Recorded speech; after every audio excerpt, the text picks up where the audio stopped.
So, for example, my first 3D movie, something just popped in my face. I'm like, whoa, that's amazing, right? Like, it's kind of like your surround sound. You get it right and left, like, oh, wow, that's better than before. It was just front at me. But our monitors, for example, when I put a scope and see what's going on, it's as if I'm actually inside of a person's body, as creepy as that sounds. But for a doctor, that's really, really important thing to be able to do, because any advantage you can gain is critical.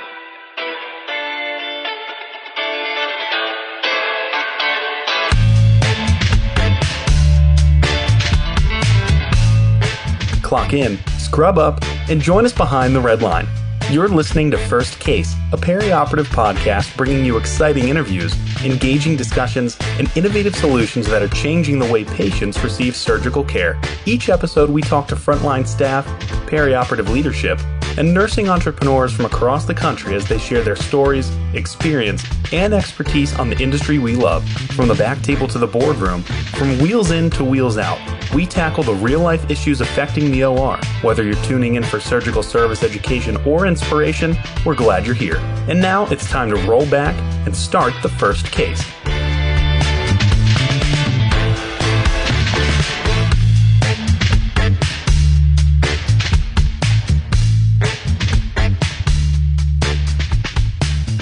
This week on First Case, we speak with Ryan Hager, Global Digital Marketing and Documentation Manager at FSN Medical Technologies.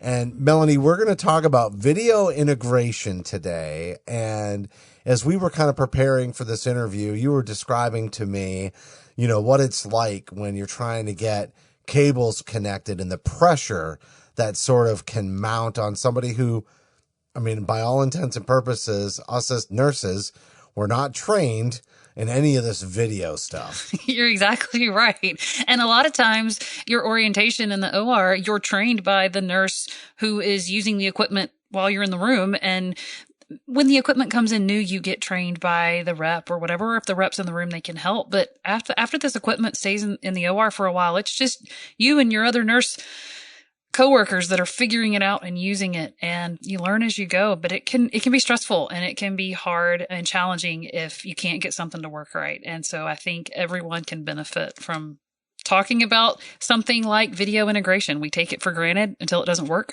and then we need to know how it works so that we can make it work. All right. Well, we're going to be right back after a short break with Ryan Hager, Global Digital Marketing and Documentation Manager at FSN Medical Technologies.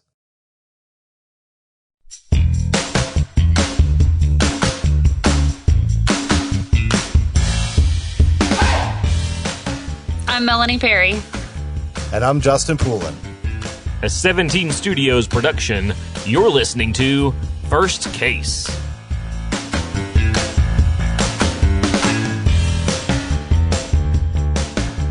Joining us now is Ryan Hager, Global Digital Marketing and Documentation Manager at FSN Medical Technologies. And we're going to pull the curtain back, almost like the Wizard of Oz today. And we're going to be taking a bit of a deep dive to understand video integration in the operating room. So for any of you out there that are technical and really love all the advancements we've seen in video over the last, I'd say, couple of decades, it's been significant. Ryan's going to give us an inside look. So Ryan, thanks so much for coming on the show today. Justin, thank you for the introduction. Apologize for the long title of name, but yes, that does cover everything that I do. Yeah, video integration. It's something that if you're in the surgery OR and if you have any kind of video during the surgery, you're taking advantage of it being there. A lot of hard work to get it there. And I'm sure you've been frustrated a few times, and hopefully we can alleviate some of that so you feel more comfortable in your environment. That's your goal. Melanie? Yeah. Absolutely. Why don't you talk about your background a little bit, Ryan? Because you did just say you've got kind of that long title. So I'm assuming you do lots of different things for FSN Medical Technologies. So what's your background to kind of get to this point, and what is all entailed in your role? Well, I've had quite a journey, Justin. I actually was a DJ in college for a little while, so I appreciate what you're doing. disc jockey back in the day. I think it was Hager in the House or something funny like that, back in the early 2000s or something, right? But a friend of mine still partakes in that in Chicago. Big J, wherever you are out there. But no, I've always been involved in audio video because my family loves music. Sister, she's a musician, professional, the tour stuff. And I then met a company who does this in the OR. And our heads met, and we could see that we could definitely work together to make things better for everybody. So I've really enjoyed the environment. It's a lot more complicated at first glance, but it's actually quite doable regardless of your background. I've helped a lot of people, so hopefully we can do that today. Okay, so Ryan, video integration is great. And all of the things that we can do so we can see what's going on in surgery is fantastic. And technology is wonderful and amazing. And it is also incredibly frustrating sometimes when we don't know what in the world is going on or what plugs in where and how do I make this video feed go into the surgeon's lounge so they can see it off that camera that's not the same company. All these different things that we deal with. What are the common headaches or pain points with video integration systems that you see? Sure. So I think it's nice to kind of take a step back and think of how audio and video works. First off, so you feel more comfortable getting into this. It's like water. It starts at this place, the camera, and the water or the video or audio flows through these channels to ultimately get to that beautiful display like we make, FSN medical displays, so you can see all the hard work from point A to point B. So with that in mind, how things flow, you have to make sure everything's connected together, right? If you are one of those people that takes care of your TV at home, you might be the person that might be listening to this saying, well, I can do that. And I'm in the OR. Maybe I can help out a little bit. What else do I need to know besides HDMI cables? Well, because of this long history of the OR, they have tried various different pieces of equipment and they've gotten really creative with it. Consequently, there's not just HDMI cables. There's a long list of cables. So our job is making everything compatible. FSN is vendor neutral. So we don't care what brand it is, who it is. We make sure everything talks together. So our monitors and our components have to be compatible with HDMI, like we talked about before. So if you want to get started, you should know the kinds of cables. HDMI, there's DisplayPort or DP, there's DVI, and last in broadcast, like Justin we're talking about, SDI. So if you know those cables, is a good start. The thing I noticed that people could definitely benefit from when contacting us or getting started with replacing something or starting with their system is knowing what kind of source they're dealing with. When I say source, I mean, what kind of cable are you using? Does that make sense, Melanie? Does that help at all? Uh-huh.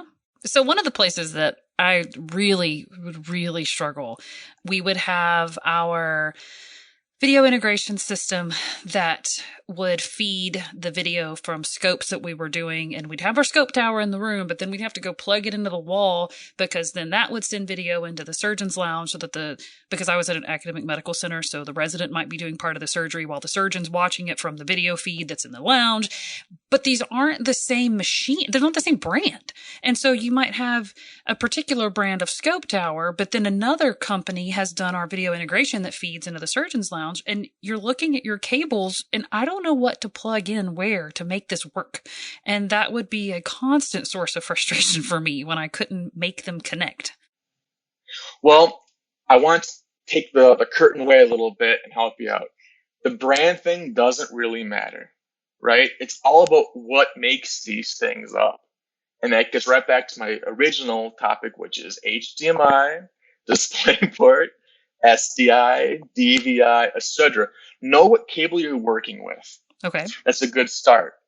Now, I don't want to give someone too much confidence and think that, hey, I got this cable, I know it's going to work. It's not always like that either. Because over time, these cables have evolved and changed. And some resolutions, meaning like 16 by 9 or, different size of screens. Like, you remember before televisions were all square, right? And now Right. they're really wide. So that's a resolution, a dimension of the display or dimension of the monitor, dimension of the TV. So that can sometimes change things, but it's a good start to at least know what kind of cable is in my hand. Identify that, because we can work with that. When, say, you are talking with your DMET and say, hey, I have a problem, at least be able to say, and I have this cable in my hand, and I can identify this coming from that scope you mentioned, and why isn't it working? At least tell them what you see, right? Tell them what cable is in your hand, at least. Start there. Instead of saying, it doesn't work, I'm freaking out. Instead of just calling him and saying, I can't make it work, which is usually what I would do. This isn't working. Which is a good Fix it. thing, too, right? We don't want people going in there and moving things around either, right? But I want you and everyone else to feel a little more relaxed and saying, hey, I know what this is, right? I know what that might do. I want you to feel more relaxed about it. So when you can call those people up, you can at least have a conversation that's going to get you somewhere. When you talk about the different resolutions, I'm kind of thinking to myself, what's the benefit of those resolutions? Like, I sort of understand it from a theatrical standpoint. Widescreen mimics what you would see when you're in the movie theater. You can see, more of the surroundings, and even in the film world, you can kind of, take action more broadly across, and the peripheral viewpoints when they're broader versus that square, like you said, 16, to 9 versus, that 1 by 1, that square that we're used to. Our eyes are not in a square, right? So I'm assuming that 16 by 9 is sort of taking advantage of the field of view that people have. And I almost wonder, is there a similar clinical benefit to having that wide field of view as well? Do you have any insight into that? Justin, that's a very good question. What I will tell you is this. The medical industry is driven by the commercial industry. So what happens is all this commercial stuff's being made, right? And it's being consumed. And whatever's being consumed the most is being made more. And whatever's hot at that time, 1980s, 1990s, 2000s, whatever year your thing was made, the medical industry utilized those components, these dimension displays or dimension resolutions, and they put them into their systems. So it's kind of like whatever's hot that moment. And people will rationalize it for different reasons, but over time, it will definitely change, and it has. That's the truth of it. Is it also like a cost effectiveness thing? Because if it's more widely available, you can price it a little bit differently, because I'm assuming it's not the monitors that manufacturers make the most money on, right? It's the proprietary technologies that they're developing, like what Melanie said, right? It's the actual devices. It's the, processors that are going into the tower, the features and benefits of some of those consoles. But when you start talking about monitors and video, in that scenario, it's sort of like, well, we just need to be able to visualize it. And sure, high resolution and then 4K, the more exciting that gets, pretty soon 3D, et cetera, that it's just going to be adopted in the surgical realm. Right. Mm. No, I see your point. What are some of the challenges with 3D in surgical when you talk about video? Is that a more complicated setup? I'm assuming it is. When you say more complicated, it's kind of a good start, maybe not. It comes down again to what is it, right? What it is, it's taking advantage of the fact that we have two eyeballs. We all relate to going to a 3D movie and we have the glasses on and one color is red, one's green or something like that, right? And what happens is, because we build these monitors, we're manufacturers for everybody out there. That's our bread and butter. That's how we make our money for monitors. That's our base. And we have all the components around that. 3D is called interlacing. They take that right eye and left eye information and they put it on horizontal fields or vertical fields, and then color it such a way that your right eye sees the lines for the right eye and the left eye sees the other ones to create that depth. Now, where it gets really cool is that the more you get better at creating that information on a TV or monitor, the more levels and depths you can see. So, for example, my first 3D movie, something just popped in my face. And I was like, whoa, that's amazing, right? Like, it's kind of like your surround sound. You get it right and left, like, oh, wow, that's better than before. It was just front at me. But our monitors, for example, when I put a scope and see what's going on, it's as if I'm actually inside of a person's body, as creepy as that sounds. But for a doctor, that's a really, really important thing to be able to do, because any advantage you can gain is critical. So yeah, if you ever get a chance to come to one of our shows, you can put those things on and see what the doctor sees. And it's not like a movie you're seeing it whatsoever. It's as if you're inside the person's body. That's really cool. It's really impressive. All right, I'm coming. Yeah. So sometimes when you're talking to people, or maybe answering questions or fielding phone calls from people who are frustrated with not understanding how their equipment works, there's got to be some things that maybe aren't common knowledge, but really should be. What are some tips or some common knowledge things that you can share with our listeners from the OR that they can really put in their back pocket to remember, so that maybe they have a leg up next time they have an issue with their video systems? Yeah. So I typically deal with customers looking to buy monitors. So the whole I see in the system is just having a list would be awesome for everyone to fill out before they give me a call, because they'll just feel more confident and I'll be able to give them the answers they need. And what those things are, it goes right back to what I talked about before. What cable is coming out of that camera? Look at it and identify it. Is it HDMI? Is it SDI? Is it DisplayPort? Is it some old tech? Possibly, right? Maybe get us a spec sheet on that camera. Because if we have that information, we now can get you the best possible monitor for that camera. So that way the visuals are that much better. If you have an HD camera, for example, we can definitely get you a 4K monitor. It's going to pop a lot more. But we have to know what the specs of that camera is. So knowing at least bare minimum what the model number on that camera is. Hey, Ryan, looking for a monitor. Our camera is model blah, blah, blah, blah, blah, brand blah, blah, blah, blah, blah. And that cable is coming out is a SDI cable. And it's currently going into this monitor. And maybe it's not working at the moment, or we're looking to build a new system.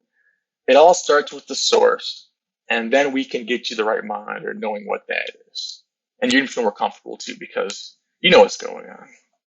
Do you ever run into scenarios where it's like different plugs on each end of the cable that can cause confusion? Like, does it ever be an SDI on one end and HDMI on the other end, or are they always consistent on both ends of the cable? That's a really good point. That's maybe like step 2 in this process. So let's say, for example, your camera starts with HDMI, and then somebody needed to convert it. So it would talk to this monitor that maybe didn't have that input. And all of our monitors have all those inputs. It's already there. Maybe their monitor didn't have that.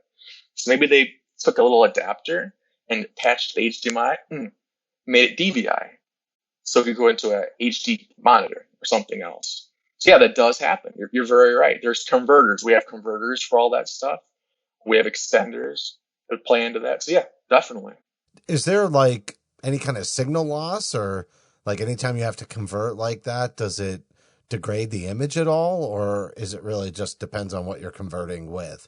So that's another thing to be aware of. So if you're going from point A to point B, meaning the camera's here and your monitor is over here, or it could be maybe a recording device, which we make too, it's good to know for us how far you want this cable to travel. Because signal degradation can happen at a certain length, and it all depends on the cable. So Justin, you're helping me out here. You're asking all the right questions. This is definitely what people want to be aware of. This is really helpful for people, seriously. Another thing, if they want to keep it really simple, is we even have medical wireless systems. So they could just plug in a 4K, it's called a transceiver or TX, that would send the signal from this box to the receiving box where the monitor is or recorder box is. And you're done. It's like running a cable, but now you have a wireless 4K system. That would keep it really simple for people. Man, I'll tell you, that's got to be huge, Melanie. I'm just thinking about wireless systems, like all those cables are kind of a hazard in the operating room, aren't they? Yeah, pretty much. They can get in the way. Depends on what we're talking about, all the different cords. But even if we're talking on the back of a scope tower and, the cord's not super long, but we're trying to connect different things, the time delay sometimes when you're trying to figure out where it goes and people are waiting on you to get something connected and you don't have a clue, having it wireless where it just connects and it's done is such a load off because you just know it's going to work. And so wireless, although what can keep wireless from not working? Is there anything going on in the OR that would make the wireless maybe not connect? That's a very good question. So tech has evolved to the point now where our wireless is the WUH4000 currently is our model by FSN. It's set up to not have any kind of interference issues in the room. And it doesn't need direct sight. So we've time tested, worked around with that technology so that we haven't seen issues with that. There might be some radiology things like that, possibly, but I personally haven't seen anything come up with this current technology to get in the way. And as far as I know, we're maybe the only one, or maybe there's another one that actually does 60 hertz, which is the maximum for surgical video. 60 hertz or 60 frames per second. And with that, the advantage to that, of course, is that the video will be clear because you have more frames ticking along than just 30, for example. You get a clear image that way. So Ryan, another thing is, you listed out, and it's obviously audio, so we can't even show anybody visually what we're talking about here, but you listed all the different types of cables and video hookups.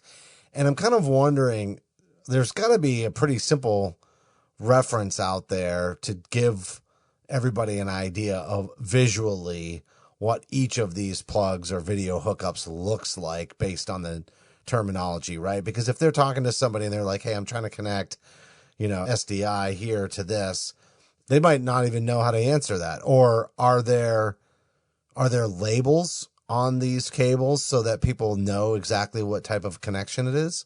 Sometimes there are. With some of the HDMI cables, they'll have some kind of brand I think HDMI has to, possibly, because it's proprietary. But not all of them do. But SDI is like a little barrel, okay? And it has a little metal pin in the middle. And there's many different types. There's 3G, there's 12G now, which is just one cable. Then there's 3G, which actually has 4 cables to get you 4K. There's DVI, which looks kind of like a computer cable or a little plug, if you can kind of picture that. Then there's DisplayPort, which looks just like HDMI, except for one side is flat, and you have a little button that you press to release it from being inside of the port. I think it's the DVI one that I think sometimes I felt like people would get confused with the HDMI, especially the actual area where you plug it in. I feel like I've seen people try to take an HDMI and push it into the DVI slot. I feel like sometimes that happens. Maybe. They're pretty different size, different size. They are. I would say that I think maybe you're thinking of HDMI and DisplayPort. They're almost exactly the same, just the DisplayPort has that one side that's flat. So you're definitely I think you're very close to what we're talking about. Yeah. Okay, so in one of my roles when I was an OR manager, we built a new OR. Actually, we built an entirely new facility and moved ORs, had new integration. Everything was great with the specific company that had been contracted for all of the equipment until we got new surgeons in who said they didn't want to use what was in the OR. We had to use another company. And then what we had in our booms did not work and play well. And we had to bring in new towers because we couldn't communicate. So what is it when Or what should OR leaders keep in mind if they are building or redesigning an OR? Thinking even to the smallest details of video integration, what is it that they should be thinking about while they're designing their ORs? Well, that's a really good question. Not being that person, it's hard for me to really be in their head. But I'm guessing it started with just knowing what their needs are in the community first, right? And they have to cover that. Knowing what those needs are, then we then can refer to them as to which types of monitors and cablings they would need. But again, it all kind of starts with the camera, what camera they need, right? So once I know what camera they need, then I can refer to what they're going to need for the right monitors. Right now we have a brand new release. I think I'm going to release it next week. It's called the IPS 4000, speaking of video integration. This is definitely a forward-thinking system. I would suggest thinking about this because it's a second iteration of a product we had for probably over a decade called the IPS 1000 Control OR. The reason I'm saying this is because it's future friendly. You can take a lot of those old things maybe you just can't get rid of because it's essential, and maybe it's cost friendly to keep these things around, and it'll marry easily with the old and the new. And it's 4K, so you can put 16 in and 32 out, and maybe you have like a ASC or something like that. It's something that I feel comfortable giving to anyone except even themselves. It's quite simple because you can see the back, just run some cables in there, and you can easily route it to where you want that video to go. So that's really where everything is going now, right? Having the ability, the flexibility to bring different things in and adaptability, expandability. So something like that. Yeah, that versatility piece, that makes a ton of sense because they could change equipment somewhere along the line, and having versatile connections will allow them not to have to like completely do a whole re-outfit of the particular room or whatnot. Or as they upgrade, they'll have to buy less equipment. Is that correct? Yeah. And also with the 632 outs, you can add on to it if all of a sudden that room just isn't what it was before. Now you also need a large screen on the wall. Now you need to have a secondary monitor over here because of this new practice being put into place. And if you're limited with that expandability, you might have to get a whole new system. And what's that going to mean? That means you're going to have to tear it down. That takes time out of your room, right? That means buying new equipment. It means installing it. And all that takes time and costs a lot of money. So it's nice to have that flexibility. Definitely. And that's why I like our stuff because, again, we're vendor neutral. It doesn't matter what brand it is. It's going to work with our stuff. That's really interesting. I was thinking of the versatility only simply from being able to use all the different types of connectors like we've been talking about, or connections. But you're describing versatility as also including expansion. So more monitors, more technology, keeping in mind that may come about, that may be required as you do things differently at a particular facility. Absolutely. And again, you need to be able to work with things that are old and new. And that's just very different about the medical space. And that's what Melanie, I think, is feeling about, why are there so many things here? Well, because the medical industry's had to adapt to the commercial industry. And the commercial industry changes very rapidly.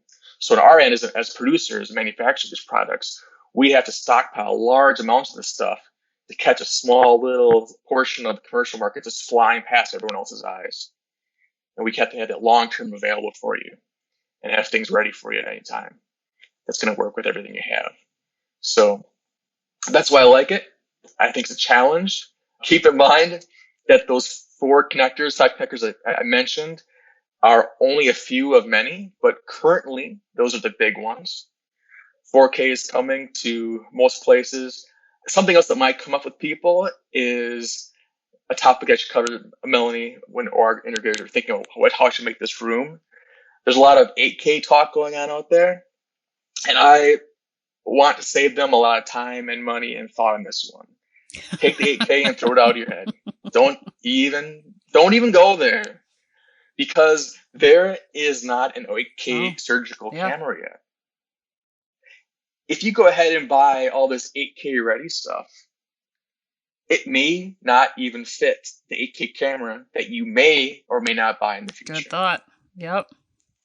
So don't waste your time. It's like buying wings for your future Right. flying car that's not here Wait till yet. the camera shows up. Why would you do that? Right. It might not fit, or you might not. It might not even come. Because when I was a kid, I thought it was coming out in like Yeah, 10 years. exactly. It's still not here. I think the Jetsons lied to us all. Yeah, yeah. That's really interesting what you just said. So I think another consideration as we kind of wrap this interview up is to also not be so far ahead of the curve that you're wasting your money because you can't even take advantage of the technology that you're purchasing.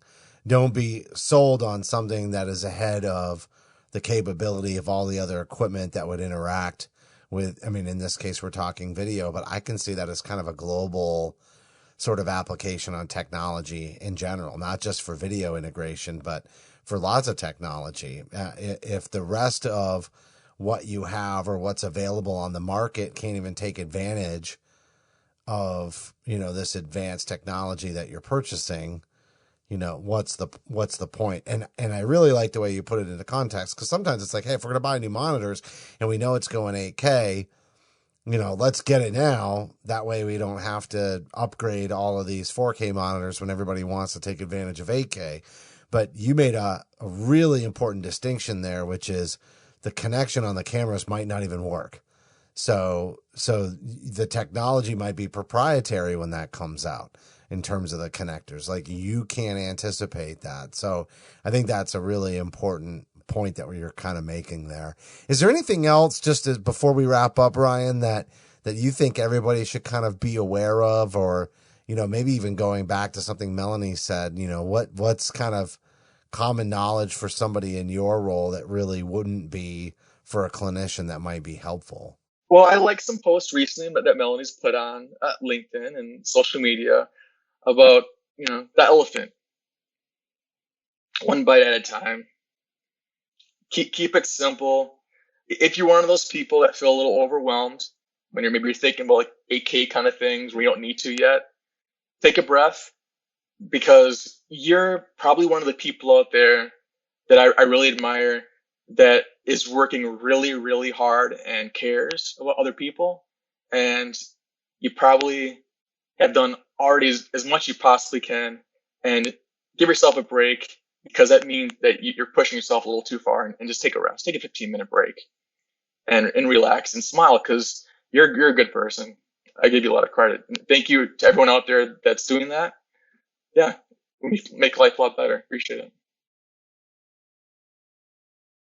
Ryan, nice job. And I think, we definitely pulled back the curtain a little bit, but we also made sure that, we covered some of the common basics, like Melanie said, just being in the room and feeling that pressure to get all of that connections set up, and being like, I'm a clinician. I understand the human body. I don't necessarily understand monitors, computers, cords, cables. And so we as nurses are often tasked with wearing multiple hats and being experts in areas that we didn't necessarily go to school for or get specific training on. And, I think just, having some of this kind of knowledge, just basic troubleshooting, preparedness, and what do I need to know to sort of survive the day when I'm outside of my comfort zone was really important. So thanks for coming on the show. I really appreciate having this conversation. The more I can hear from the industry and what the needs are, the better it is for me too, because I can help people and build relationships and have a better life too. So I really appreciate the opportunity. Thank you too very much. Really.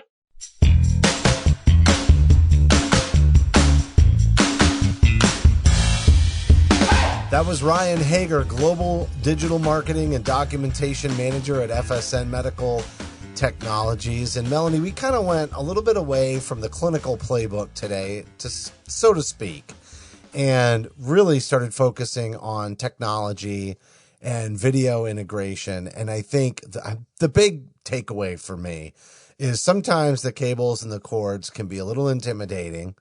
They don't always connect the way you would want them to from one piece of equipment to another.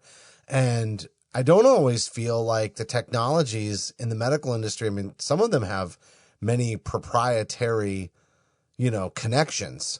So you literally have to use the same manufacturer. And so you don't have a lot of versatility necessarily in healthcare. And it seems like in video, we have a little bit more versatility, but you have to almost build it in terms of having flexible equipment to allow for that.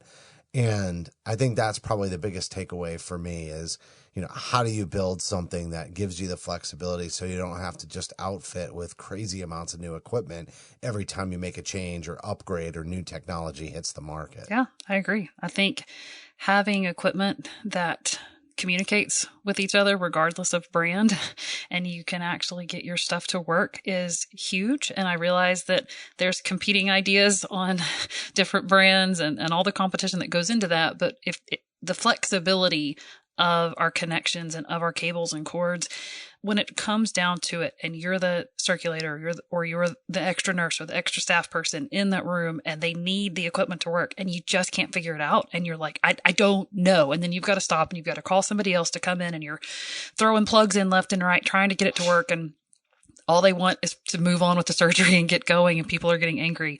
You just want the equipment to work. So knowing that it works and being able to connect it is huge, and having an understanding of kind of a basic understanding of what you're using, I think helps get you set up for success with that. Yeah, I think the other takeaway for me was just the way the commercial industry, all of us consumers out there are really driving what's happening in, the operating room. I would almost say in so many other ways, I feel like healthcare, drives the technology that then goes out into the world. But I think with video, I mean, everybody's watching movies on their phones and all of that technology and that entertainment industry is just far leading anything that would be happening in many cases in the medical industry. So it's just very interesting to me to kind of learn that, you and I watching Marvel movies and trying to enhance that experience is what's really enhancing patient care on some, deeper level. Yeah, too. it's crazy. All right. Well, that's going to do it for this week's show. As a reminder, you can help support us by subscribing to First Case on Apple, Amazon, or Google Podcasts. You can also find us on Stitcher, iHeartRadio, Spotify, or simply search for First Case on your favorite podcast application. We've got bonus content for certain episodes, but you're going to have to download our smartphone app for iPhone or Android. And we'd certainly appreciate a rating and a review while you're there getting the download, because your feedback's important to the show. And speaking of feedback, why don't you send some in? Recommend a guest or a topic for the show? Just send an email to info@firstcasemedia.com. On behalf of Melanie and myself, thank you for listening to this week's episode of First Case.